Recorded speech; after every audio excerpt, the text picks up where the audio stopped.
Okay, so now the agenda for today's session is we are going to start the introduction about big data. I think so you have already aware about something about big data. We are going to discuss about what is big data and what is Hadoop and what are all the differences between your Hadoop framework versus your currently used tools, RDBMS tools. And we are going to discuss about this architectural perspective of Hadoop, overview of Hadoop architecture. Okay, Hadoop Okay. architecture in sense we are going to discuss about its infrastructure architecture, that's master slave architecture, and we are going to discuss about its database architecture, that's distributed database architecture, and we are going to end up with the Hadoop ecosystem components. What are all the associated components coming under Hadoop ecosystems? And what are all those functionalities of those components? And finally, we end up with what are all the various job verticals associated with this Hadoop. Okay, this is the agenda for today's session. Today's session has been planned for around 1 hour 20 minutes to 1 hour 30 minutes. Okay, this is the time schedule for today's session. Let me start with our session will be little bit interactive one. Also because being we people are new, I need to aware to which extent that you are aware of what are all information that need to be delivered to you, so that if and only if I know the level of expertise currently in possession by you in this technology, I can proceed accordingly. So we will have some question based interaction. You no need to worry about that. Okay, let me first start with what is big data. Any idea on big data, Kameswar? No, simple knowledge like Google? kind of a new technology. Okay. That's all. To work with multiple, big data, large number of data counts. Yeah, very good.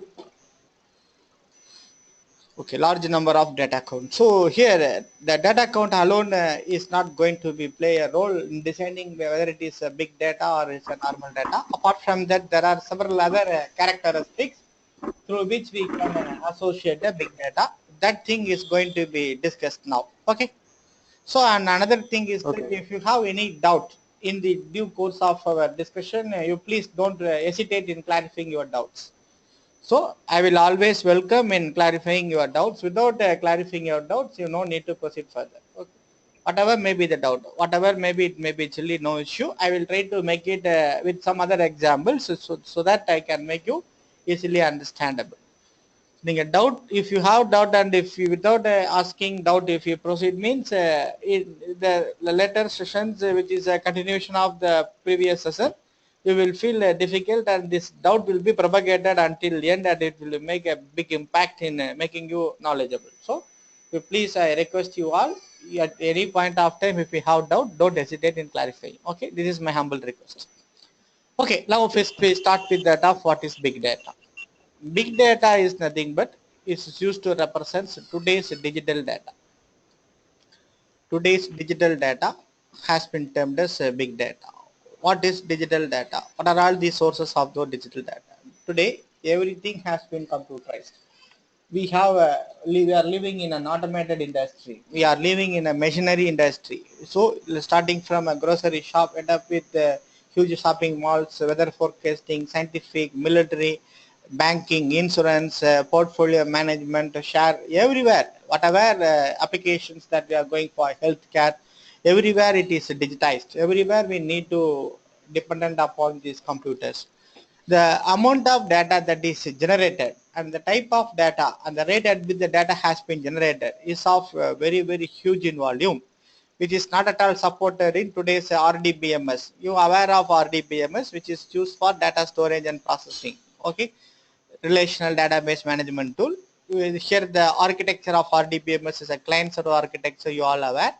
You have data stored on a machine called as server, and here in this server you have a data, and this is a centralized database architecture. That means you have data stored on only on a single machine only, and how a user can interact. The user can have an interaction to the data stored through an interface called as a client computer.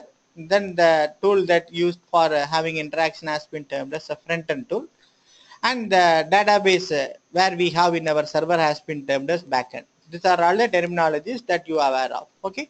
Here, the RDBMS softwares like Oracle, MySQL, SQL Server, etc., hundreds of softwares are there, using which we store and process the data as of our today's traditional way of storage and processing. Okay, RDBMS is having some limitations.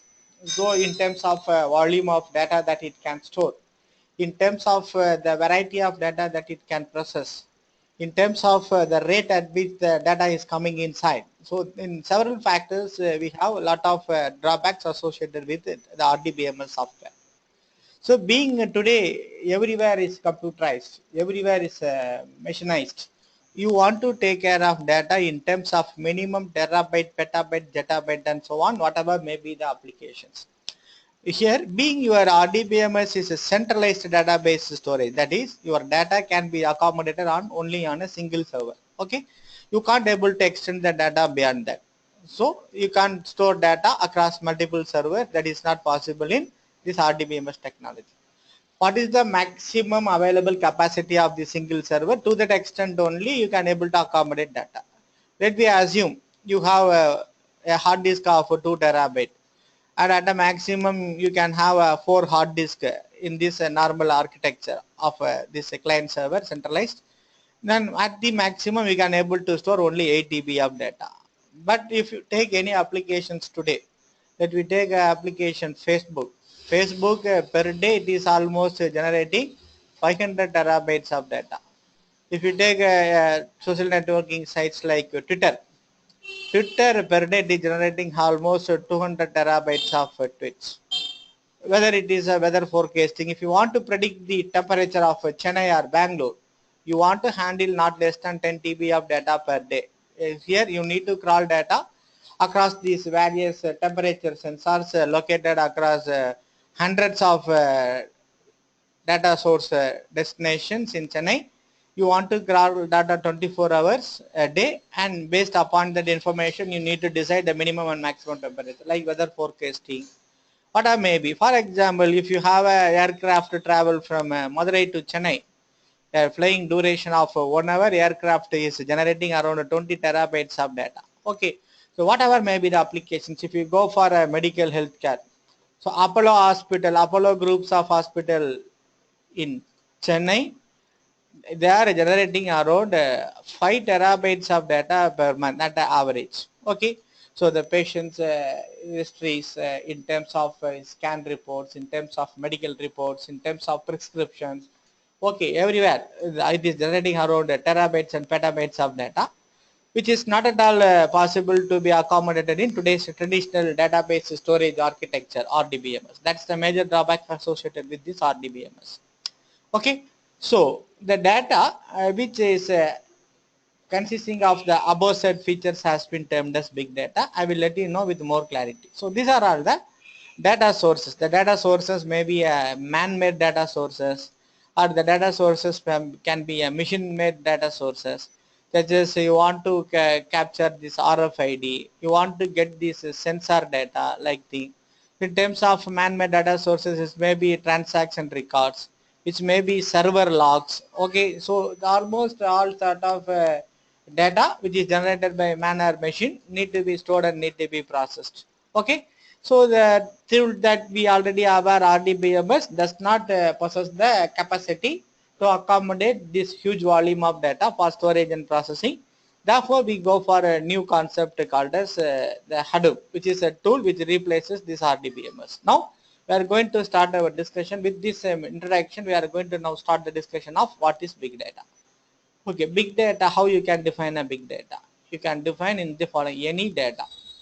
Here, any data here refers to, it may be a structured data, it may be a semi-structured data, or it may be unstructured data, which is beyond two things: the storage and processing capability of today's traditional RDBMS data. The architecture followed by this today's traditional RDBMS.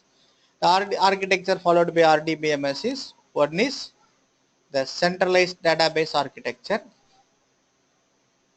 and the second in terms of infra is client server architecture. So centralized database in sense you can able to store data only on a single machine. Okay, you call this machine as a database server in which you can store the data. The data can be accommodated to the maximum allowed permissible level of your storage capacity of this server. Okay, so if the server is, as of our previous example, if the server contains 4 hard disks, each hard disk with 2 terabyte of storage, at the maximum you can able to store 8 TB of data. If you want to store 10 TB of data, that is not at all possible here.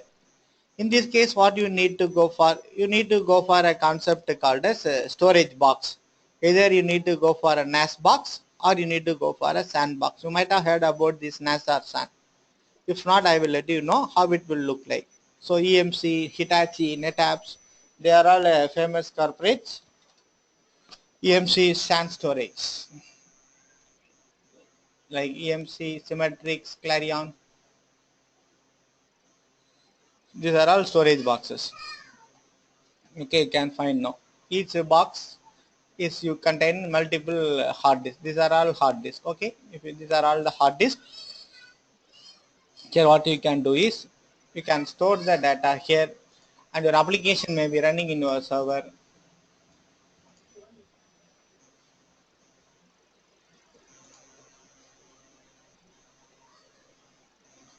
This may be your computer server in which your application may be running. You have data stored here in this. We call this as a storage box.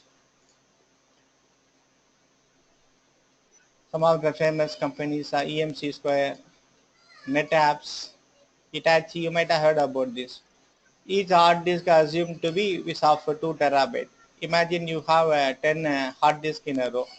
We can go and add this row. In this particular example itself, we have around 1, 2, 3, 4, 5, 6, 7, 8, 9, 10, 15 hard disk in a row. Into 3 rows, we have 45 hard disks. Each hard disk is of 2 TB instance. You can have a storage of around 100 TB in this storage box.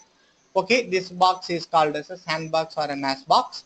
Here you have data stored here. Your application may be running on a server. If the application is in need of data, data will be read from this storage box and it will be bring to the server where your application is running.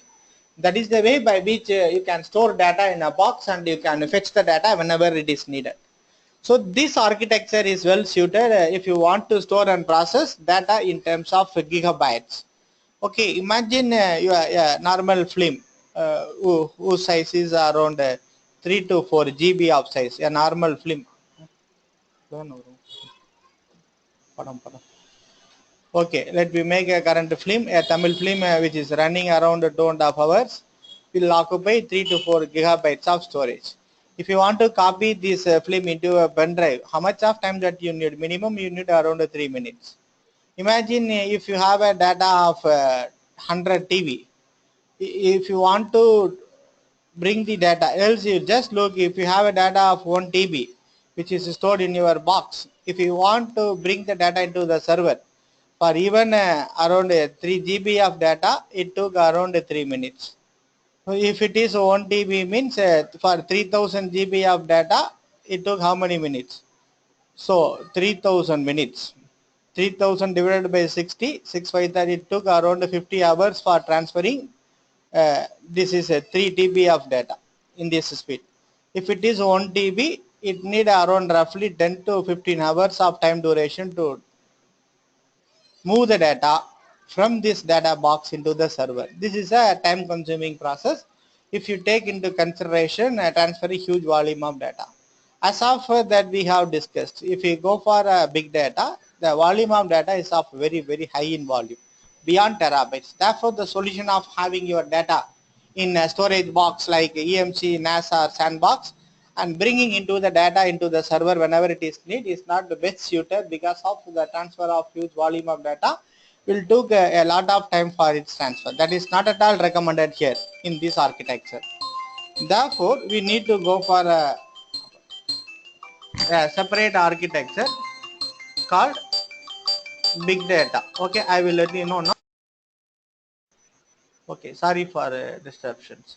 Okay, so this is not at all a best solution, having your data and moving the data here. Okay, so we go for the another concept called as Hadoop to accommodate our requirement. Okay, so the small definition which let you know what is the drawback associated with storing the data in this centralized database architecture or storing the data in a separate storage box and moving the data as of your requirement. This activity is applicable if it is RDBMS.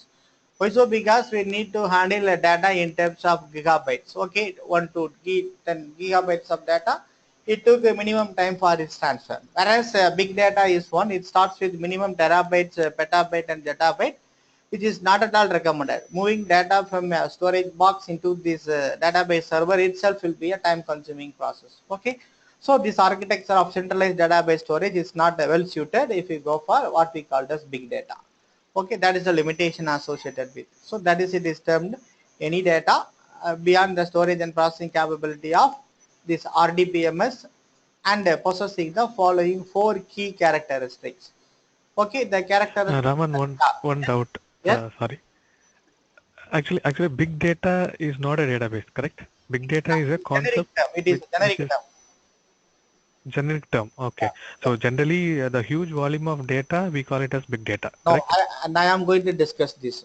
Wait for 5 minutes and you put up your question. Okay. Okay. Okay, so here any data here refers to, it may be a structured data, it may be a semi-structured data, or it may be unstructured data. What is a structured data? The data that we are currently handling in your RDBMS, which is in forms of rows and column format.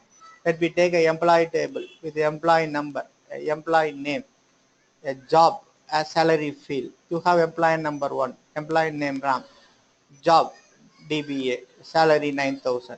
Employee number 2, employee name Arun, job engineer, salary 9,500. Okay, here this data can be accessible by specifying a row comma column interaction. If I want to access this particular DBA, means this is first row and third column. So the way by which the data is organized in form of rows and columns. This is an example of structured data. What is an example of semi-structured data? Your documents, your PDF, your email, your XML files. They have a structure, but the structure is not a fully defined. The structure is partially defined. Okay, this is called as a semi-structured data. Your SMS, your Twitter tweets. These are all examples of semi-structured data. Then what is unstructured? Audio file, video file, images, okay, cartoon pictures. They are all examples of unstructured data. Okay, so these are all various types of data which is coming under. If you take into consideration today's digital information, around 80% of today's data is coming under a semi-structured and unstructured. Only 20% of data is coming under a structured data category. Okay, the key characteristics associated with big data is first one, volume, the second one is velocity, the third one is variety, and fourth one is veracity. Now we can have another values, so on, so on. Okay, these are all the four key characteristics. So now come back to the discussion. Any data refers to, it may be the following type of data, which is beyond the storage and processing capability of this centralized database architecture, which is nothing but the architecture followed by RDBMS, and possessing the following four key characteristics: volume, velocity, variety, and veracity, has been termed as big data. So the data volume, minimum it need to store terabytes, petabytes. The volume refers to the amount of data that you need to store and process. The velocity refers to the rate at which the data has been generated. The speed of generation of data, that is, if you have a server, database server, if a number of users are putting a request to this data, the amount of data that is coming inside has been termed as velocity. And third one, variety, that now we discussed in terms of variety has been concerned. We have structured, semi-structured and unstructured data. The big data is one which comes under all the three categories. And fourth one, veracity, is reliability of your data. How far your data is reliable. If you make a comparison with respect to these following four characteristics with RDBMS and big data, you may aware of the difference between RDBMS and what is big data. Also, this is a general definition. Okay, why you can't able to store and process data in this RDBMS architecture? The reason is being it is a centralized database. You can store data only on the single server. You can't able to extend the data beyond this server. Now for this, your Oracle is following a concept today called as Oracle Golden Gate. If you are working with Oracle, you may aware Golden Gate is a third-party technology in integration with RDBMS like Oracle. It supports now distributed data storage and processing. It is one of the most demanding thing in today's RDBMS industry has been concerned. Okay, Golden Gate. So this is the current technology evolved around 1 year back. Okay, the reason behind why you can't able to accommodate this huge volume is because of its centralized database architecture. You can't able to extend data beyond that. Also, in terms of the above four characteristics, if you take into consideration velocity, variety, and veracity, you may have a clear clarity. Let me have a difference between your RDBMS and what we call as big data. First characteristics, let me take the volume of data. Here RDBMS support gigabyte and up to 1 or 2 terabytes of data instance. You can use this RDBMS. RDBMS works fine. Whereas big data is one, it starts from minimum terabyte, petabyte, zettabyte, etc. For example, as of initially discussed, Facebook one day alone it is generating 500 terabytes. If we take at the average of 1 hour, it is 25 terabytes of data per hour. So this is the volume. RDBMS support, if you have the database size within 1 or 2 TB, then it works fine. But in terms if it beyond 1020 TB, you can't able to use the RDBMS because of its centralized architecture. Then the second thing, velocity, the rate at which the data has been generated has been termed as velocity. So here if the data generation speed is gigabyte per hour, your RDBMS works fine. Whereas if you take this Facebook, what is the rate of generation of at average? It is generating terabytes of data, more 25 terabytes of data per day. But if the data, you imagine this is your server, Flipkart server. Let me make it as a Flipkart server. Flipkart is announcing a 3-day sale with around 50 to 70% of discount on its item. Under normal circumstances, at an average per second, the number of users visiting, let me make the Flipkart is 1 lakh. Plus Flipkart, if they are announcing a sale, the number of users may be 10-20 lakhs. Okay, if because of its lot of discount offered by Flipkart. So if the number of users request that is approaching the Flipkart server, if it is a gigabytes of request, then you can have your RDBMS. But under these circumstances, it won't be gigabytes. Your number of requests approaching will be terabyte and petabyte of request. And if you have your RDBMS server to tackle this request, your server will get crashed. That is the second difference, velocity.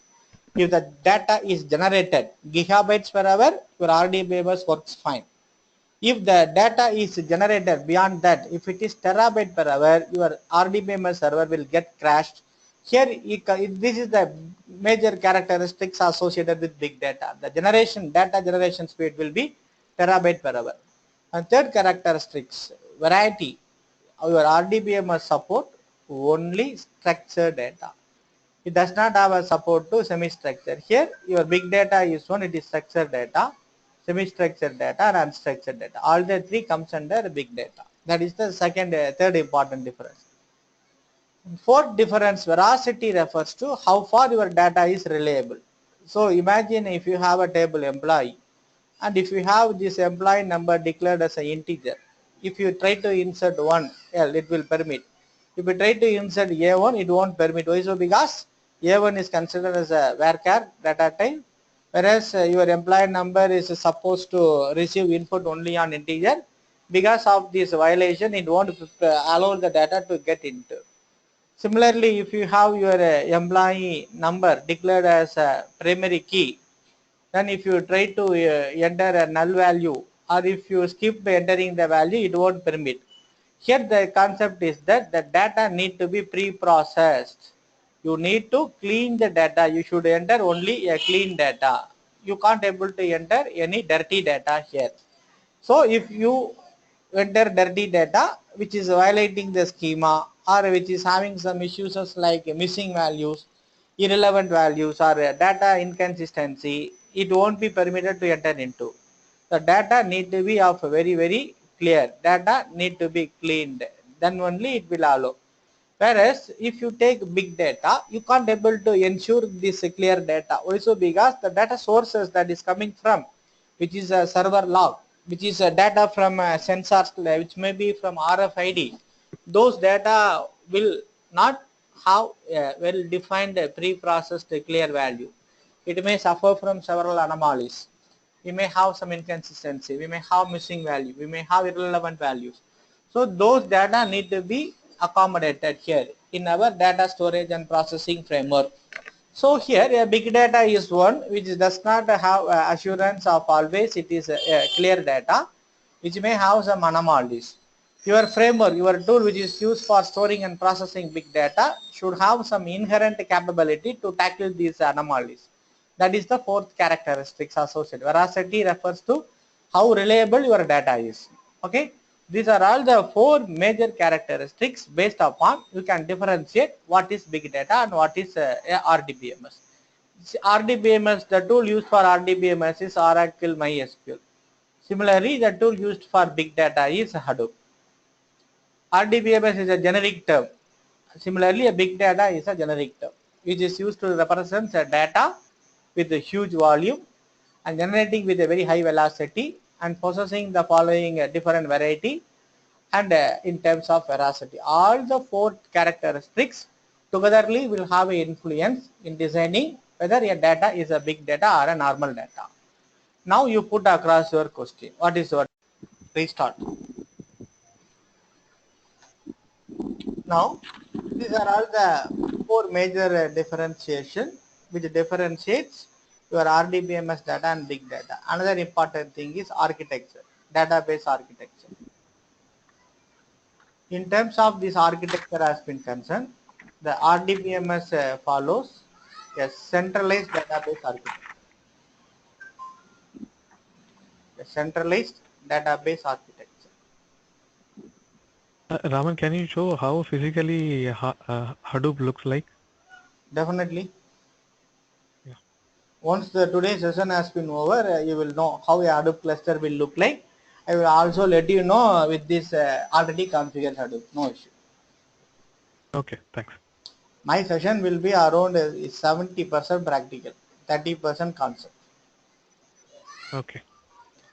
RDBMS, you come across big data, and more specifically, let me make it use the difference between these tools, Hadoop versus RDBMS tools like Oracle. It is a centralized database architecture. That means you have data stored on only on a server only. And the architecture here, the client is used for user interaction. Simply, the client acts as an interface through which the user will submit a query. The query will be taken to the server. The user will submit a query here. The query will be taken to the server where you have your data. The query will be processed and the result will be returned back to the user. Okay. The data storage and data processing both takes place only on the server. The client machine simply acts as an interface through which the user can have interaction with the data stored in the server. So this is the architecture of this architecture. The database architecture is centralized client server architecture. Whereas the architecture followed by the big data tool Hadoop is master slave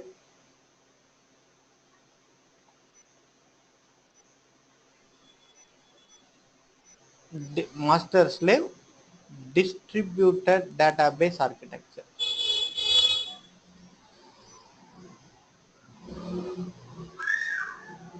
What is distributed database? What is master slave? Here, the big data, if you want to store data, being the amount of data is very huge, you can't able to store data on a single server.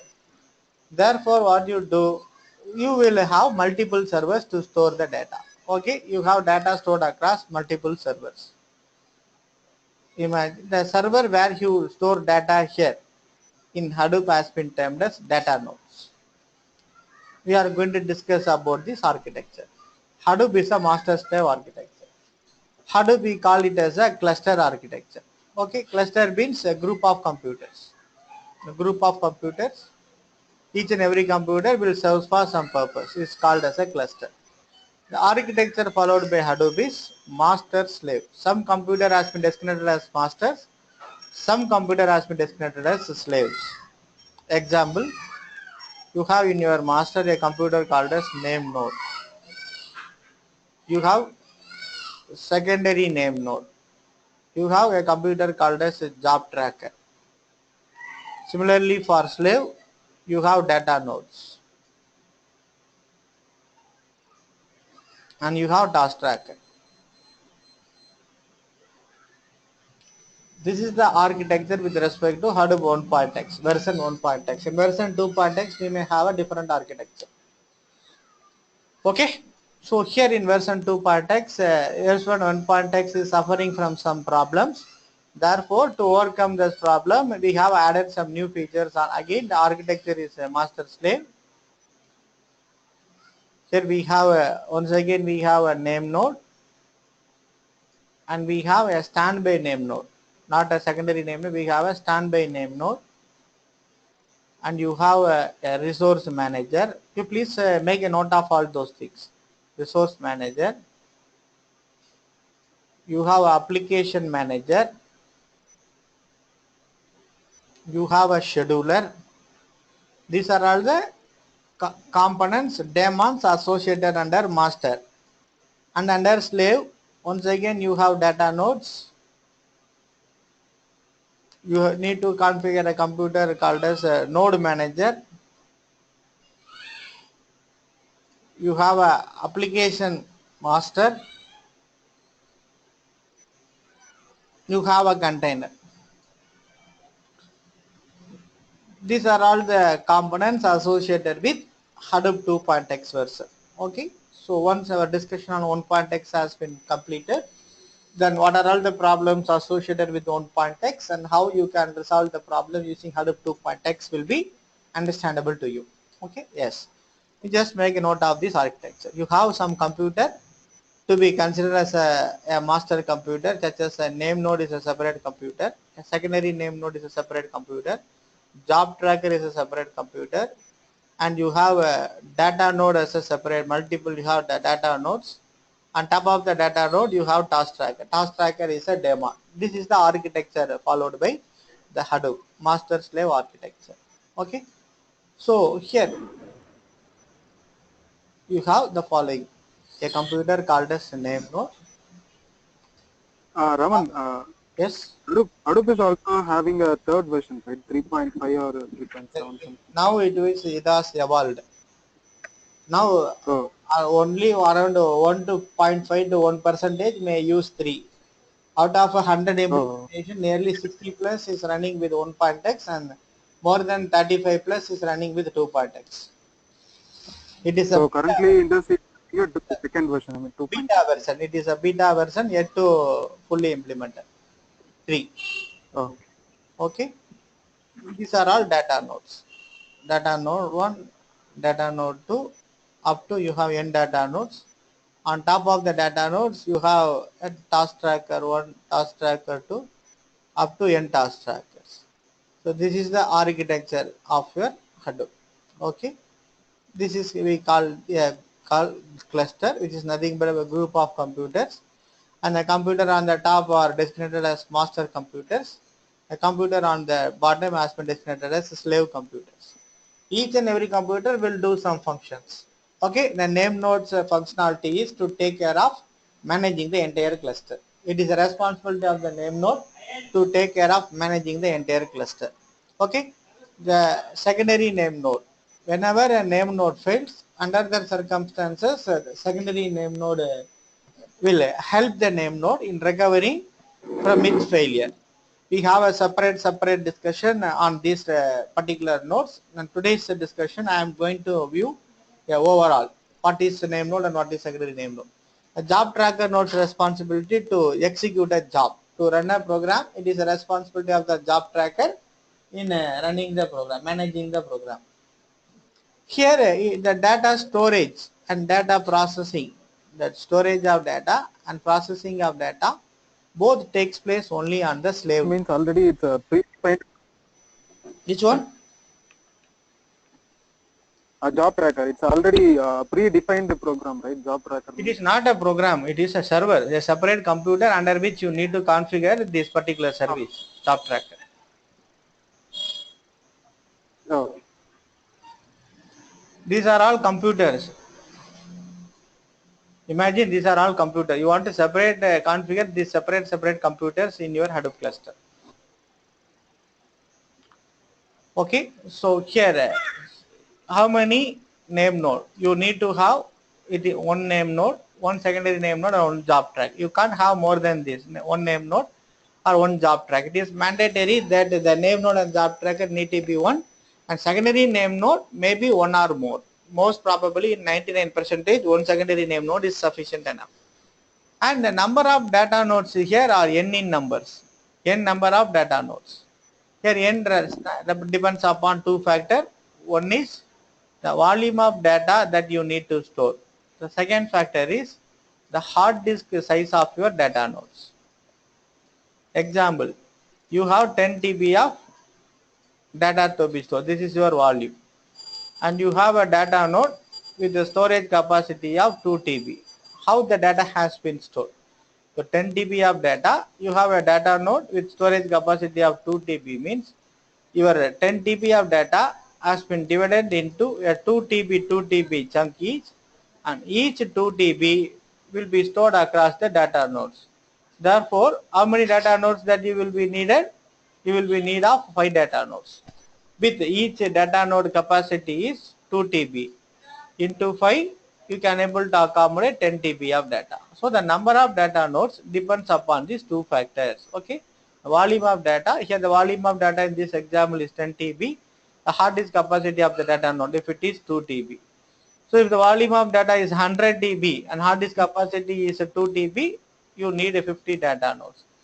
If the hard disk capacity is 4 TB, you need 25 data nodes. So these are all the two factors which let us influence to decide how many number of data nodes that we need to have in our Hadoop cluster.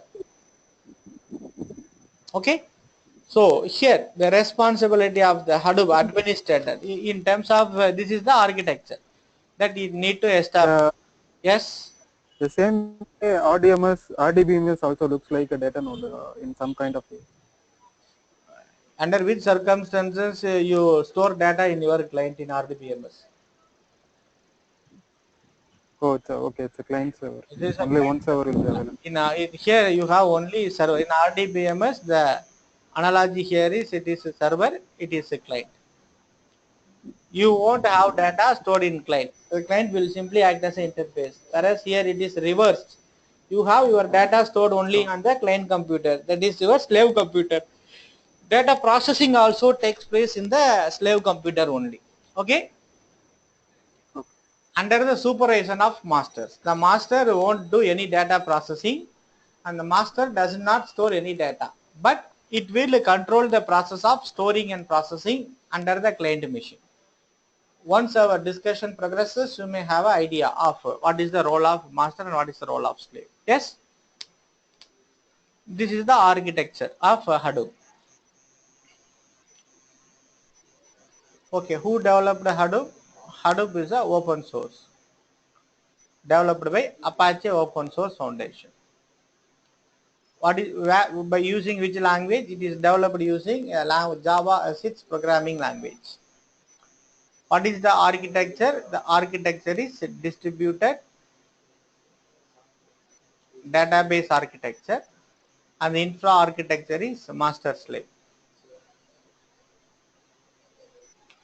So here how you can here the hardwares associated with this Hadoop cluster, you can make use of a commodity hardware. Commodity means low cost hardware. All the software associated are open source softwares. These are all some of the key characteristics associated with Hadoop. Now Hadoop being is open source, you can download and you can add some modifications and you can release under your own name. This is your Apache Hadoop, which is open source. By downloading this Hadoop and adding some new features to facilitate easy user interaction, several distributions has been made. Out of this, the prominently used is Cloudera Hadoop, and you have Hortonworks, and you have MapR, and you have EMR, Elastic MapReduce. Like there are 100, we call these as a distributions, Hadoop distributions. So imagine a Linux. Linux is a open source. Okay, from Linux you can download the software and you can add some new features on top of it without violating the overall architecture. And you have this Red Hat Linux, you have this Ubuntu, you have this CentOS, you have this Debian. These are all called Linux distributions. All these will have 90% in common, and only difference is 10%. Each and every company may have its own interface which facilitates easy user interaction, and some 4 additional functionalities have been added on top of it. We call this as a Linux distribution. Similarly, we have an open source Hadoop, which was managed by the Apache Open Source Foundation. And what happened here is, here these corporates, Cloudera, Hortonworks, MapR, EMR, like there are hundreds and hundreds of distributions are there. We have IBM distributions, Big Insights. We have Oracle distributions like everywhere. So here they take the open source software and they add some new features. For example, Cloudera added a feature called the Cloudera Manager. Hortonworks added a feature called Hortonworks U, through which the user interaction will be made more simplified, and also the management and monitoring will be automated there. So in case if you want a support, you can get a support if you have this Cloudera Hortonworks distributions. Whereas if you does not need a support and if you are not willing to pay anything, you can straight away go into Apache Hadoop. Okay, so these are all So the various. Cloudera and Horton, Yes, so Cloudera and Horton was giving support only, not. they are old distributions. Okay, they have some new features. They downloaded the Apache original software and they added some new features on top of it, and they release under the own name. They are called So distributors. there are separate certifications, right? So what is the difference between a Cloudera and Horton? What is the difference between Oracle and SQL Server? Okay. What is the difference between Red Hat Linux and CentOS? Similarly, okay. Okay. In industry, if you take CentOS or Red Hat occupies the more market share because of some unique features. Similarly, if you take Okay. any cloud, any Hadoop distribution, Cloudera leads the market. Also because which may have some more easy and more easy configurable interfaces. You may have some new features on top of it. That's the reason. That's a 80 to 90%. All the thing will have same feature. Cloudera, Hortonworks, MapR, that it differs only by its 10-15% of new features and the support that they are providing. Based upon that technical support, people may choose Cloudera or Hortonworks. Out of 100, nearly 50-55% are using Cloudera and 30-35% of persons are using Hortonworks, and remaining distributions will occupy that. Okay, our curriculum deals with Cloudera and Hortonworks for administrator. Am I making sense with this presentation? Do you have any clarity? Please let me know. Okay. Yes? Shall I proceed further? Yeah. Okay. Yeah. So now what we have discussed so far, we have started up with our discussion on what is big data and what is Hadoop and what is the solution, what is the architecture, everything. Now, you have from this came to conclusion that RDBMS is not suited. Also because of its centralized database architecture. And we use currently Hadoop, a framework which support a distributed database architecture. How the data has been stored? If we have 10 TB of data in a RDBMS, these 10 TB of data need to be stored on a single server if the server is having a capability. If not, you can't able to store 10 TB of data. Here what happens? You have a computer called as a data node under which the data has been stored. How the data has been stored? This 10 TB of data has been splitted into a chunks of 2 TB, 2 TB each, and each 2 TB is stored on the data nodes. You have now in this case, assume you have 5 data nodes and the hard disk capacity of the data node is assumed to be 2 TB, 2 TB each. Therefore, to accommodate this 10 TB of data, you need 5 data nodes in this case. If you want to store 20 TB of data, how many data nodes that you need? For storing 20 TB of data, you need 10 data nodes. Okay, data node 1 to data node 10. So you can go and you no need to worry about. If you want to store again 30 TB of data, you can extend this cluster with additional 5 data nodes. Now you have 15 data nodes. So you no need to worry about the amount of data that you need to store. As ever, whenever the data size increases, you can go and add your additional data nodes. This process of adding these data nodes as of when it is needed has been termed as horizontal scalable. This is one of the important concepts associated. The advantage of this horizontal scalability is you no need to worry about how much of volume of data that you need to store. You can go on and add your data nodes whenever it is needed. Please make a note. So this is the architecture currently followed by Hadoop for storing data under this distributed database architecture. Here the if Hadoop is the only tool, no. We have an intermediate tool called as data appliances. We have another tool called as data appliances. You might have heard about this Teradata. You might have heard about this Exadata. You might have heard about this Green Plum, Netisa. Have you heard about this Netisa? I think so. It is by IBM. EMC's Green Plum. So Exadata, Teradata, I think so it is of Oracle Corporation. Okay, what these data appliances? It is nothing but a sophisticated hardware with this customized software.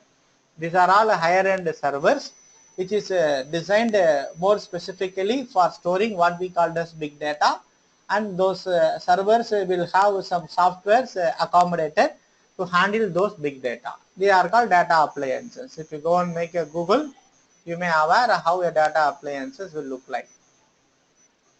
If we make it a Teradata appliances. Teradata appliance for they are all higher end servers. Okay, the servers will have high capacity. Let's look into this. The server 670 model can store 12 TB of data. This server can store 186 petabyte of data. Okay, so they are all higher end servers which has been designed for this purpose alone. Data storage, data processing, everything will be taken care by the server. Okay, so Teradata, we have captured any kind of data. Any kind of data means it may be a structured, semi-structured, unstructured data. Okay, it case web clicks or Twitter data, voice data. Okay, we have discussed about all these things. Data storage and data processing can be accommodated here because of its sophisticated hardware and customized software. So we have a solution in form of data appliances which we couldn't make it using our RDBMS. Then what is the drawback of these data appliances? The drawback associated with the data appliances is if you want to procure the server, you need to invest in terms of crores. The hardware cost and software cost is very, very high. Imagine you need a fully populated data appliances will come around 5 crores. A company, a startup company or a entry level company, okay, small corporates, for them it is almost not affordable to invest up to 5 crores to 10 crores for its infrastructure alone. If you take a country like India, developing country like India, if you took 100 companies, nearly 70-75% of companies are coming under startup or mid-level companies. Only around 20-25% of companies are coming under enterprise companies like Wipro, TCS, Reliance, etc., etc. So for those companies which is occupying around 70-75%, getting a solution in form of data appliances is not at all affordable. Also because of huge cost of investment for establishing the infrastructure, and all the associated softwares are all not open source. They need to pay for which extent that they are storing the data. So these are all the drawbacks associated with the data appliances. But almost all companies now have the data which we designated as big data, and they need a solution for storing and processing, which is not at all affordable in form of data appliances. Here comes a messiah from the open source community called as Hadoop. The Hadoop is a framework developed by Apache Corporation, which have an architecture of a distributed database and with a master slave architecture, using which you can store and you can process data in a low cost computer with very high processing efficiency. Almost all the softwares that you are going to make use of it for data storage, for data processing, for data crawling, and for databases, everything are all open source softwares. Here the hardware associated with this Hadoop is called commodity hardware. Okay, we call this hardware as a commodity hardware. Commodity means low cost hardware. You can even use your i3, i5 or i7 computer for your data nodes. Okay, you no need to go for a sophisticated higher end server as that of your data appliances. You no need to go for a server which need 5 to 10 crores, okay, for your infrastructure. What you can do, if you go up with a computer like i3 or i5, imagine you need around 20-25,000 for this. So let me make a case. If you want to have this 5 data nodes, assume it is a i5 computer with 2 TB hard disk, which comes around 25,000. If it is 5 computer into 5, you can make it with 1,25,000. You can able to form a cluster. So if you want to store 20 TB of data, then you need 10 data nodes. In this case, it is around only 2.5 lakhs. So such a simple way, using a low cost hardware, you can able to establish this Hadoop cluster. So this is the way by which yeah, data which is not possible to store and process in RDBMS can be stored in data appliances, but the drawback is you need to invest huge cost for establishing the infrastructure, and also the softwares are all not open source. You need to pay for that, and to overcome from this, we have a new framework called as Hadoop, developed by Apache Open Source Foundation, which is distributed, and the hardware associated with this Hadoop are very less cost. You can make use of a commodity hardware and all the softwares associated with this are open source software. Okay, by the way, with a minimum investment and with no almost no cost for software, you can make use of this Hadoop cluster for storing and processing what we call as big data. Is it clear? If you have any In Hadoop, right? here too, we have a failure. That failure will be taken care. I will let you know how. Okay, here you have a master,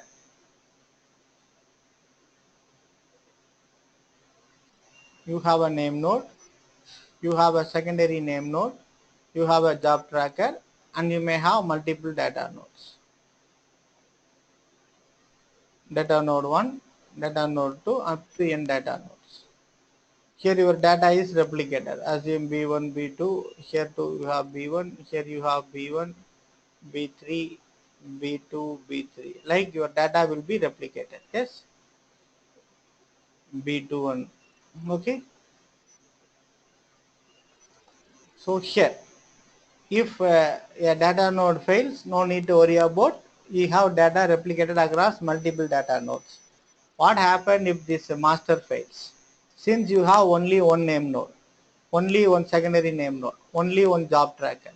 If the master node fails, entire thing in the cluster will be down. Why so? Because the master alone will maintain the metadata information about the cluster. What is metadata? The data about the entire cluster. This is a Hadoop cluster which compromises of the following master nodes, name node, secondary name node, job tracker, and with the above set data nodes. So all the information, how many files are there, how many blocks are there, who is the owner of the file, what are all the access permissions, those information has been termed as metadata. Those metadata information has been managed by the name node. And if a name node fails, nobody knows what to do with the cluster. Even though other nodes are working, you can't do any activity. You can't able to perform a read or write. You can't able to run a program in your cluster if a name node fails. Similarly, if a job tracker fails, you can't able to execute any job. Therefore, because of its importance, here you can't have a commodity hardware here. It is an entry question. You can have a commodity hardware for your data nodes. Since the data node is having a replica of the data block across multiple nodes, a single node failure won't have an impact. Whereas if this master node fails, being you can have only one master, only one name node. If a name node fails, even though all your data nodes and job tracker or secondary nodes are working fine, you can't do any activity in your cluster. Therefore, it is not recommended to go for a commodity hardware for your master. For that, you need a higher end servers. In terms of hardware, you need a higher end servers which will withstand from a single point of failure. Okay, you need have a little bit higher end server for your masters, and your data nodes, slave nodes can be configured with a commodity hardware. Why so? Because of the following reason. Yes. Okay. Okay. Right. Name node is the one which decides from which DN, I mean data node, the data has to be picked. Correct? Yes, yes. The name node is the controller of the entire cluster in terms of data Mm. storage. The job tracker is the Okay. controller of entire cluster in terms of executing a particular job. Okay. Okay. Then what is the activity of the secondary name node? If a name node fails, then it will help the name node in recovering from its failure. We have a separate Okay. discussion for name node, secondary name node, separate. It took around 2 hours of discussion. Being today's session Okay. is planned for 1.5 hours, I want to let you know a bird's view of what is Hadoop. We have a separate Okay. Okay. session for this discussion. No issue. Okay. Now you Thanks. are aware what is master and what are all the roles of a master and what is the hardware that you need to accommodate for your master and what are all slaves, what sort of activity a slave will do, why you can go for a commodity hardware, how in case of failure, how you can ensure high availability. Yes? So secondary name node server also requires a high-end server, or Definitely, it definitely. requires only number of All users. the master need to have a higher end server. Okay. All the slave can be accommodated on a commodity. By default, in a real-time environment, you have master configured with Intel Xeon server with 8 or 16 cores, 16 core processor, minimum of 128 or 256 GB of RAM memory, and with a hard disk capacity of 4 to 8 TB. That's all. Whereas your slave nodes, again, it is a Intel Xeon a 2 or 4 core processor, or you can have a i7. Okay, the number of processor will be less, 2 or 4 core, and you have a minimum of 32 GB of RAM in a real-time environment. 32 GB of RAM, and you may have a hard disk of around 4 TB in each and every node. These are all the normal hardware associated with your hard master and slaves. Okay, so now we are going to discuss about this Hadoop ecosystem components. Hadoop ecosystems. So Hadoop is not a single entity. Okay, so we have several components here. For data storage, we have a component called as HDFS, Hadoop Distributed File System. Here, which is nothing but your data nodes. Okay, all the hard disk of your data nodes togetherly form a HDFS. Okay, we will have a discussion later. Just make a note in data nodes. And you have data from different data sources for data crawling, for data ingestion. We call this data ingestion or data fetching. We make use of a tool called as Scoop, Flume, now Kafka. These are all data crawling tools. And for data processing, we make use of a tool called as Hive and Pig. And for databases, we can go for a HBase or we can go for a MongoDB. There are several etc. And we have a scheduler called as Uzi, the job to make the job automatic scheduling. We have a coordinator called as Zookeeper. We have a tool called Ambari for easy guide-based user interface. Guide-based management tool. We have Ambari, Zookeeper, Uzi, HBase, Mongo, Hive and Pig. We have different frameworks like Spark. You have a framework like Spark. You have a Uzi for scheduler, job scheduling. You have a guide management tool called Ambari. Apache Spark is a framework which replaces a MapReduce. So Hadoop consists of lot of these ecosystems. Okay, each and every ecosystem will do some functions. Okay, we will have a discussion of those ecosystems in a later stage. For example, you have the data sources. These are all data sources. The data sources may be a RDBMS source. It may be from a data warehouse. Which may be from social networking sites like Facebook, Twitter. It may be from a web server logs, a server log. It may be a flat file, anything. All this data need to be fetched by the following tools. We can make use of a Scoop. We can make use of a Flume. We can make use of a Kafka. And the data will be placed in your Hadoop cluster. In your Hadoop cluster. And to store and process data, we have tools like Hive. We have tools like Pig.